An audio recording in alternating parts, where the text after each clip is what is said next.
Hey nail polish enthusiasts, I've got some plates here from the 5 collections that I currently own. I've been collecting for quite a while, so I wanted to not really just share these particular plates with you, but to show you the difference between them and show you how to stamp them and the differences. Like, you don't just need Konad polish to stamp with. I mean, you can stamp with other polishes too. Like, there's certain ones that work, certain ones that don't work. Like, I would definitely stay away from trying to stamp with sheer polishes. That's kind of an obvious thing to me.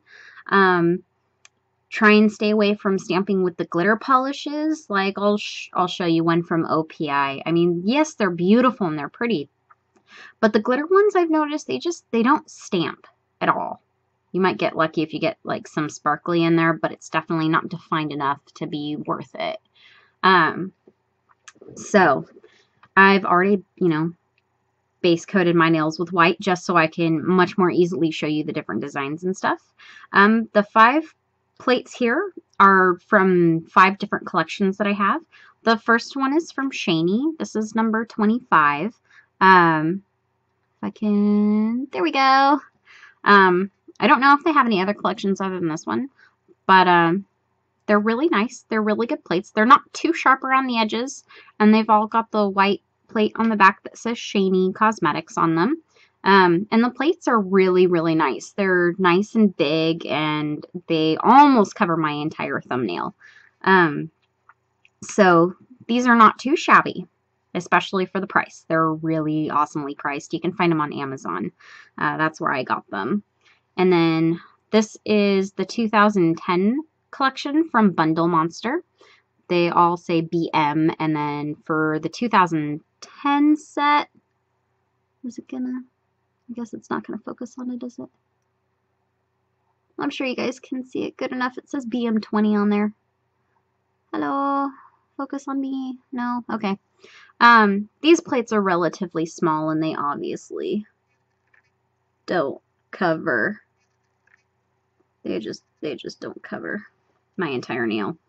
But they're really nice and they're really pretty, so I tend to use just the plain designs, not the full nail plates for these.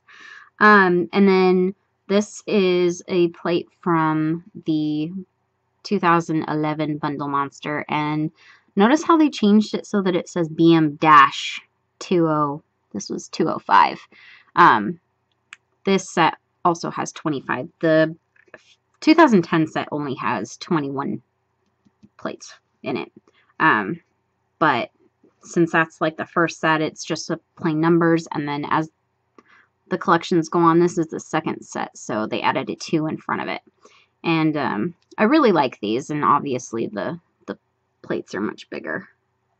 So, and then this is a plate from the 2012 set, the set that just came out this year.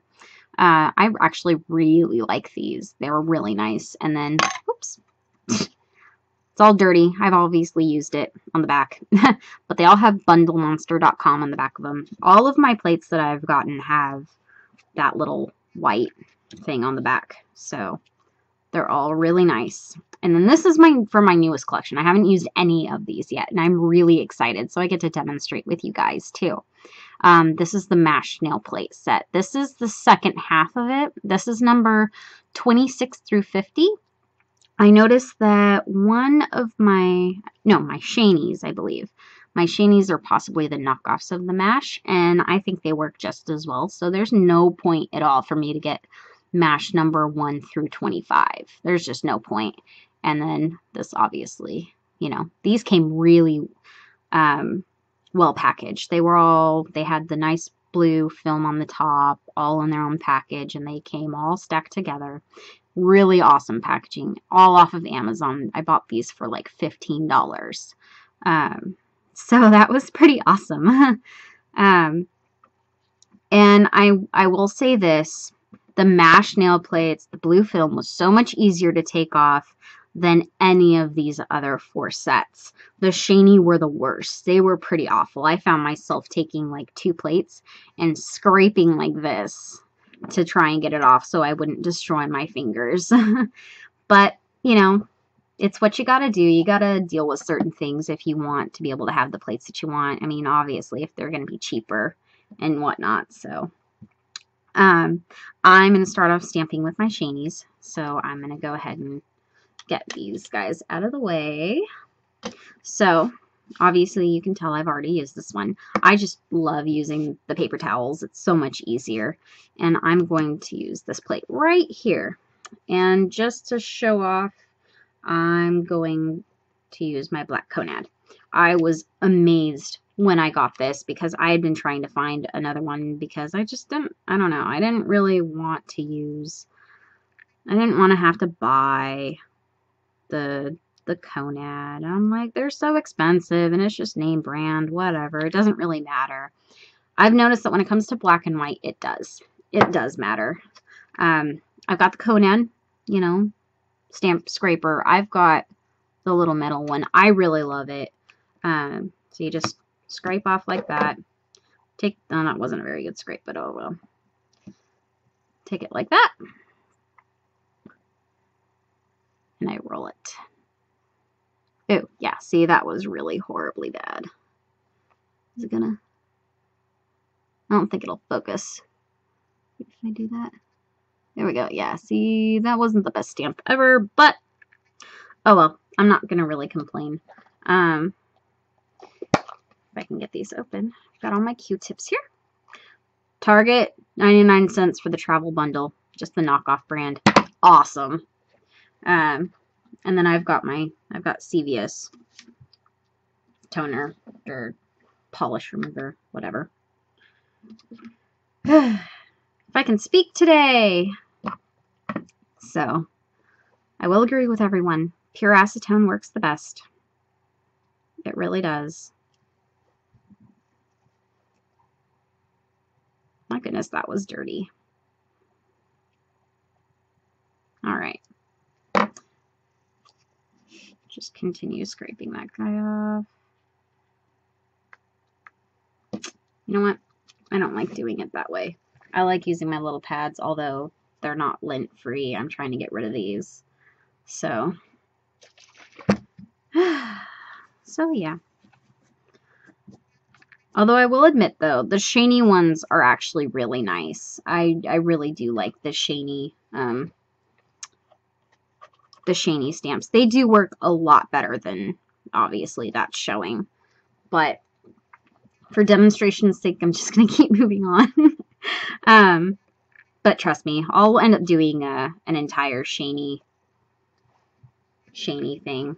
So I'll do a review of them because not all of the stamps are crappy like that. That one was actually really bad.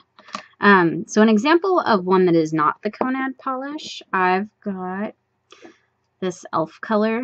This one is teal blue. I love this color for some reason. I really don't understand why I love it so much, but I do. This is going to be a good example of other polishes that stamp really, really well. I've been very pleased with e.l.f. They're really uber cheap too.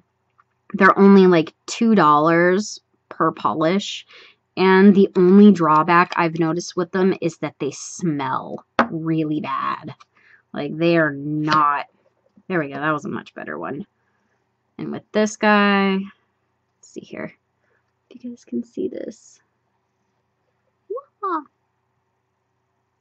Yeah, I'm just not at my best stamping today, but are you gonna, maybe you'll do it like this. There we go. Stamps really, really well. It's really crisp, really clean. I really love the, I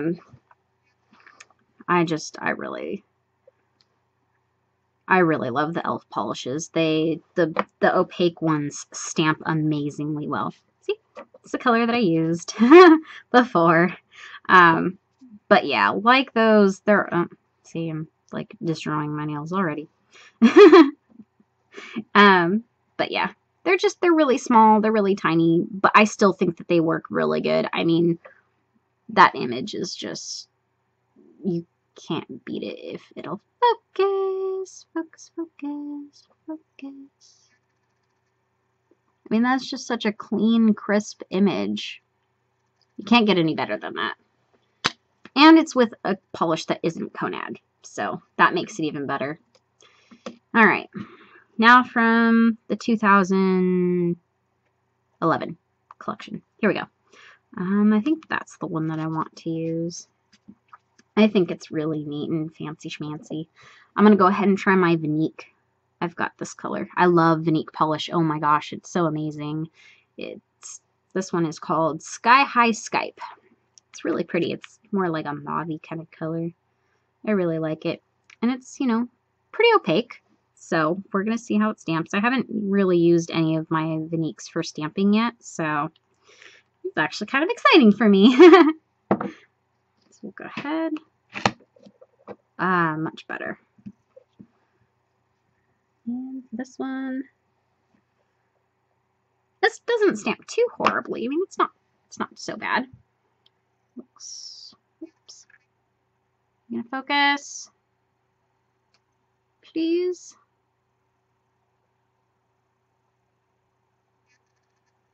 There we go.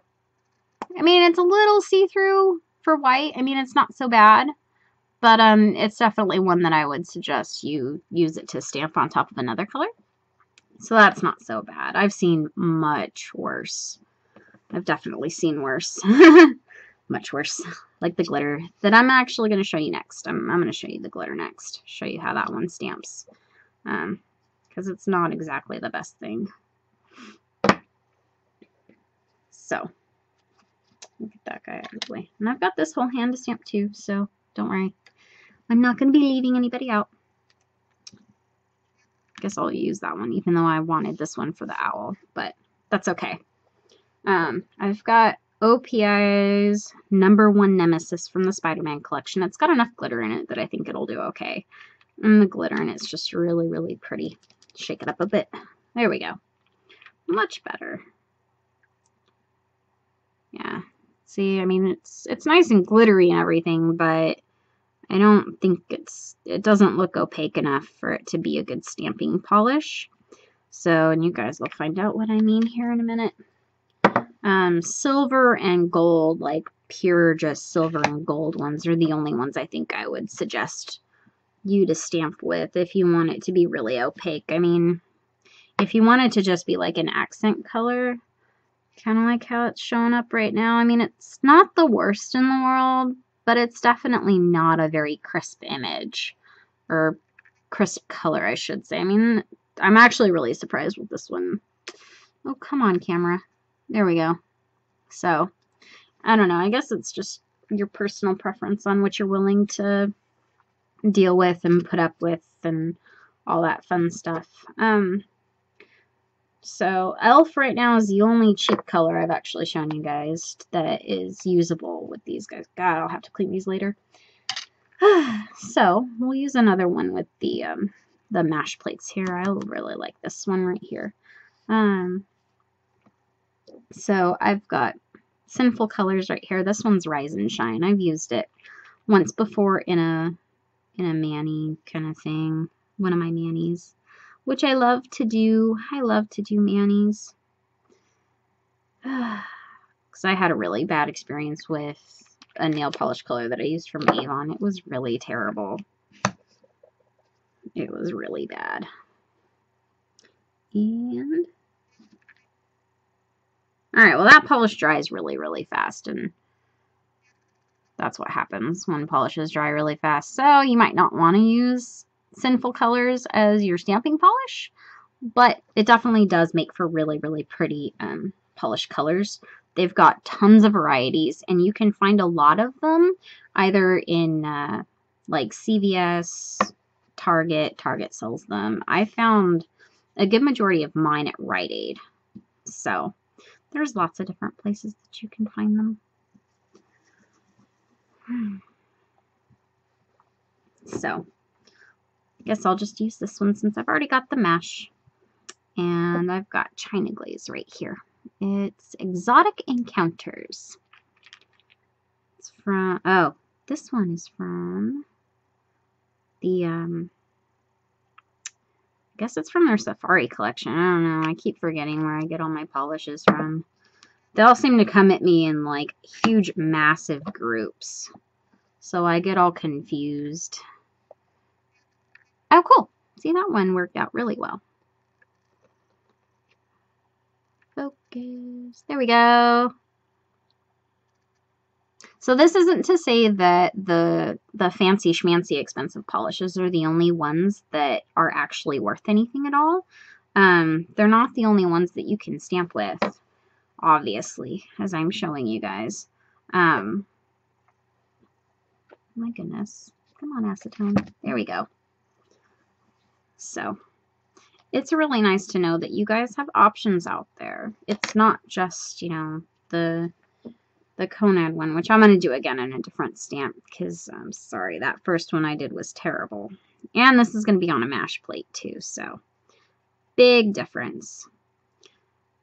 I've seen people, you know, just go with the top in whatever direction they're going to be scraping, and that works too, but I just find that all of the image ends up in there anyway. All right. That's much better. Much better. I don't know, though. And then, see, there's plenty. Oh, my gosh. There's plenty left on there. So, a lot of this is just what you guys are willing to do and what you're willing not to do. So, just keep experimenting and find out what works for you guys. All right? Have fun.